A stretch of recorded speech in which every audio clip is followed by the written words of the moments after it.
En lo que va del 2024, ya se han reportado más de 2.700 emergencias de este tipo en nuestro país. Las llamas arrasan con la vegetación y los animales, contaminan el aire y el agua que consumimos. En las últimas semanas hemos visto cómo el fuego se acerca a sitios poblados y pone en riesgo también a las personas. Lo más grave es que la gran mayoría de estos flagelos sucede por negligencia de los seres humanos. Ponga mucha atención para entender por qué todos debemos preocuparnos por los incendios. Hace unos días, las llamas nos mostraron una imagen nunca antes vista en la capital. La Virgen de El Panecillo, que normalmente vigila imperturbable a Quito, se veía envuelta en una densa nube de humo. El fuego incontrolable consumía hectáreas de vegetación, mientras los quiteños veíamos cómo el incendio amenazaba la vida de las familias que habitan sus laderas. Ese día del incendio se vio un momento de preocupación y terror, ¿no? La magnitud del fuego, habían lenguas de fuego de 2 metros aproximadamente, creo yo. Y sí, pues no, preocupación, ¿por qué? Porque tenemos casas que son aledañas a nuestro bosque. Entonces sí existe ese temor, esa preocupación de que ¿qué va a pasar? ¿Qué va a pasar con los vecinos? ¿Qué va a pasar con nuestra fauna y nuestra flora de aquí? No, es por eso que conversábamos de que debería haber justo en la vereda superior una red de hidrantes, donde que los señores bomberos en el momento en que toque accionar, ellos puedan recurrir a esto a lo más cercano posible, ¿no? Entiendo que cogieron de un hidrante que está más abajo, lo cual hasta venir acá el agua venía con una mínima fuerza de presión. ¡Ay, Dios mío, santo! Las redes sociales se inundaron de videos que mostraban la magnitud de la tragedia. Hoy las cenizas dispersas, los troncos negros y el miedo impregnado en cada vecino son el testimonio del flagelo que devoró 5 hectáreas de esta emblemática montaña.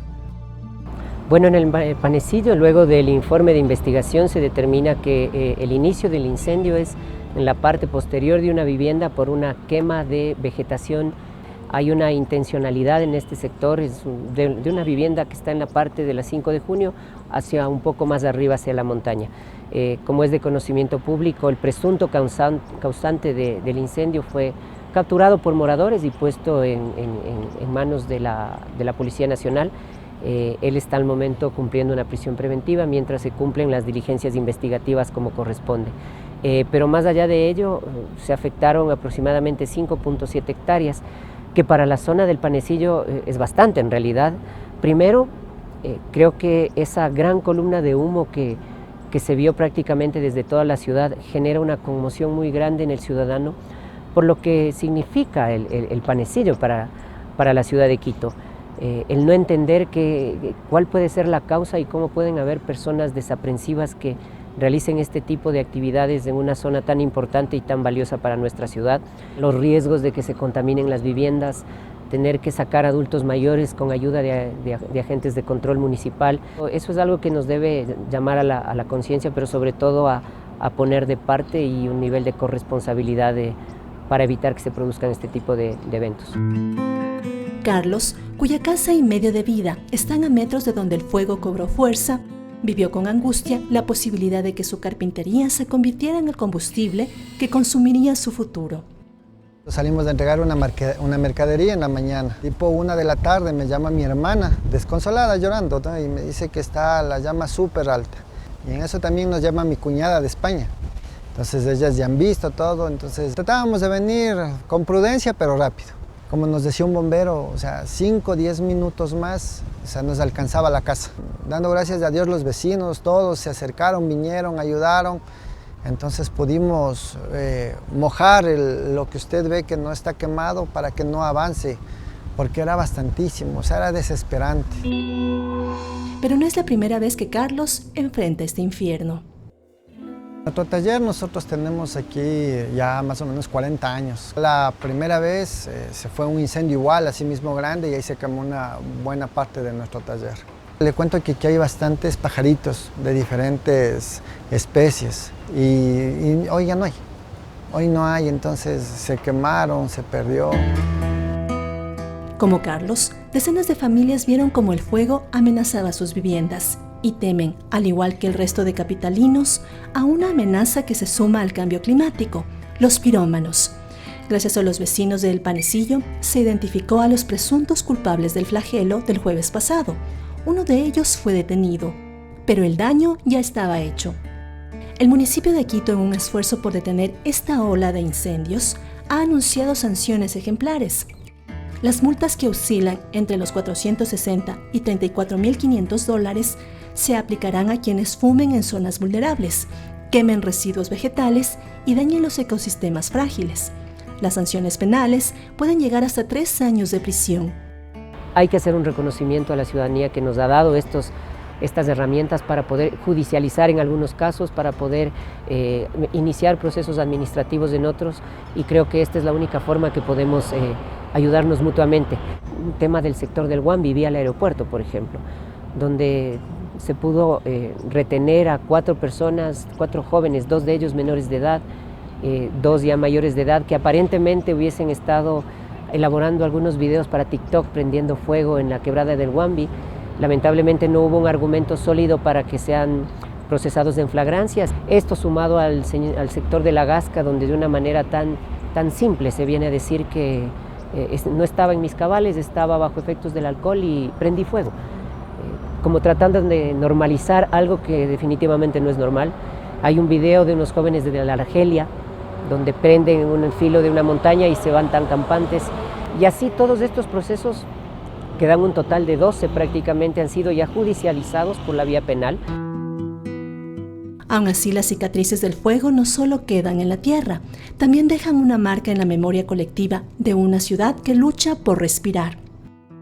La afectación ambiental, definitivamente creo que hemos vivido hace una semana y el fin de semana que pasó, las grandes columnas de humo que pueden asentarse en las zonas urbanas de la ciudad, los residuos de la combustión, el hollín, estas pequeñas partículas que viajan en el ambiente, que generan problemas, especialmente en adultos mayores o personas con problemas respiratorios. Eso en primera instancia. En segunda instancia, esta conmoción genera preocupación ciudadana, alertas en redes sociales, activación de autoridades administrativas, políticas, medios de comunicación, que a lo mejor hacen desviar la atención en lo que realmente nos interesa como ciudad, que también es parte de lo que hay que analizar como consecuencias desde los puntos de vista sociales, económicos.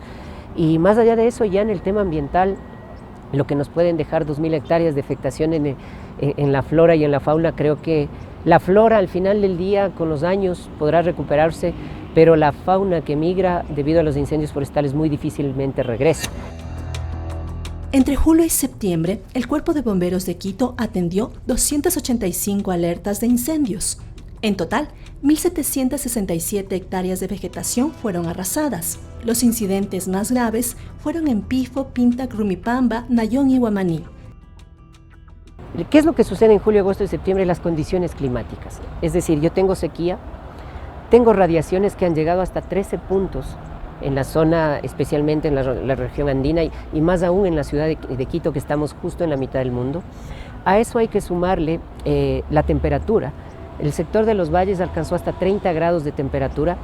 La topografía del suelo es lo que hace, si es que yo voy a prender una vegetación seca en la parte baja, prácticamente se me va a incendiar toda una montaña. Y esto sumado a algo que es el peor enemigo para nosotros en los incendios forestales, la velocidad del viento.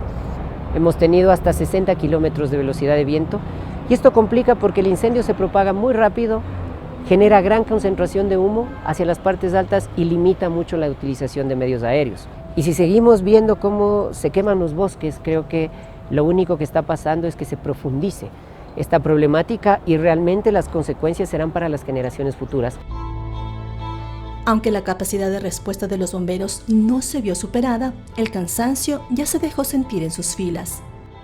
Nosotros logramos concentrar en esta época más crítica casi 800 bomberos. No trabajaron obviamente los 800 al mismo tiempo, sin descuidar el servicio de ambulancias, las unidades de rescate y demás. Yo diría que genera dos aspectos importantes que hay que tener en cuenta y que hay que tratar. Primero, el cansancio emocional, porque hay una saturación debido al cansancio físico. Luego ya viene un desgaste normal en equipamientos, prendas, trajes, guantes, pero si no nos vamos lejos, vamos al cantón Pedro Moncayo, vamos a los cantones que están al noroccidente, partiendo de los bancos Pedro Vicente Maldonado, Puerto Quito, y ni hablar de algunos cantones del Carchi y los mismos de la provincia de Loja. Cuerpos de bomberos con 3, 4 personas, sin vehículos, sin el equipamiento necesario, sin la tecnología para gestionar las emergencias. A futuro nosotros vamos a seguir pensando y confiando que las autoridades se encarguen de fortalecer a los cuerpos de bomberos, de acuerdo obviamente al tamaño de cada uno de los cantones, pero también estamos seguros que es responsabilidad de los gobiernos autónomos inyectar los recursos necesarios para equipamiento, para capacitación, para entrenamiento. La situación en Quito es grave, pero es solo una fracción del desastre a nivel nacional. En este año, Ecuador ha registrado cerca de 3.000 incendios forestales que han afectado 34.800 hectáreas en 22 provincias. En varias zonas donde la agricultura es el corazón económico, los cultivos y el ganado han sido consumidos por el fuego. Los páramos ahora incinerados no solo dejan sin agua a la tierra, sino también a las personas. En el país, 11 personas resultaron heridas, hay 92 familias damnificadas, 4 viviendas destruidas y la pérdida de animales es desgarradora. Más de 3.900 afectados y 44.700 muertos. El año anterior, apenas hace poco tiempo, la Reserva de Ángel es una reserva de 16.000 hectáreas. Se afectaron 1.600, es decir, el 10% de la reserva desapareció. Y aquí tenemos de todo tipo de animales que han sido afectados y que tuvieron que migrar. Ya acá en la provincia de Pichincha un poco tenemos la misma dinámica, hasta con osos de anteojos, tenemos todo tipo de aves en la reserva Cayambe-Coca, por ejemplo, que está pegada a nosotros. Y lo de Quilanga, en Loja, Quilanga, Quinara y el mismo cantón Loja sí realmente son casos de estudio, porque no es del primer año que tienen incendios de gran magnitud, son años seguidos y cada día son mucho más drásticos.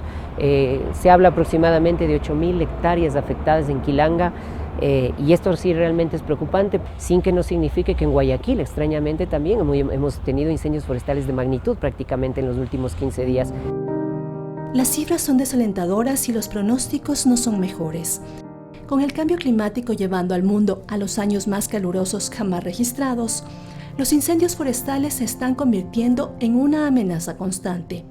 Los científicos ya advierten que Sudamérica enfrenta la peor sequía desde 1950. Las olas de calor, los suelos resecos y los fuertes vientos crean el escenario perfecto para que cualquier chispa se convierta en un infierno. En lo que va del año, esta región ha enfrentado más de 350.000 incendios. Sabemos lo que está pasando en la selva de Brasil, sabemos que hay millones de hectáreas afectadas en la selva boliviana, que incluso ha lanzado una alerta a toda la región por los altos niveles y toneladas de monóxido de carbono que se está emanando hacia toda la atmósfera, pasando por Colombia, Ecuador y Perú. Entonces hay un problema regional que hay que analizarlo desde la integralidad. Por más prevención, por más monitoreo que tenga, siempre voy a tener incendios forestales y es importante estar preparados también. Mientras luchamos con las consecuencias de los incendios recientes, Ecuador y el mundo se enfrentan a una pregunta urgente: ¿cómo evitar que las llamas se conviertan en la nueva normalidad? Las soluciones van desde políticas más estrictas para sancionar a los responsables, hasta programas de reforestación masiva. Pero el desafío más grande es enfrentar al verdadero enemigo, el calentamiento global que hace cada vez más vulnerable a nuestro planeta.